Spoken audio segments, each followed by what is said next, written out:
Hello, good morning, welcome to village life. সকলকে সুস্বাগতম নতুন একটি ভিডিওতে। আজকে ঠান্ডা ভালোই, আর এদিকে গ্রামের দিকে চলছে ভুট্টার চাষ। তো ভুট্টার চাষ তো ভালোই হচ্ছে, আমরা দেখছি। আর এই ঘাসগুলো মেরে দিয়ে এখন জল দেবে, কয়েকদিনের মধ্যে ভুট্টাগুলো অনেক বড় হয়ে যাবে।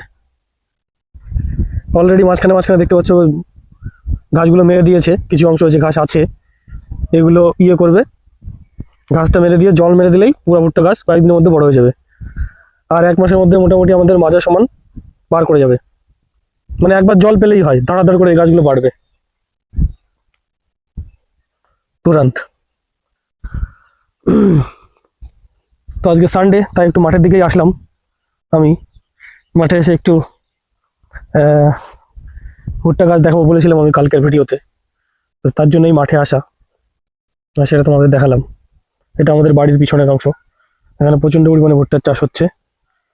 খুব এই এরিয়াটা এরকমই চাষ হয়, ভুট্টা, তারপরে ধানের সময় ধান, সেচের ব্যবস্থা রয়েছে, মেশিন, অনেক জায়গাতে মোটর দিয়েও জল দেওয়া হয়ে থাকে।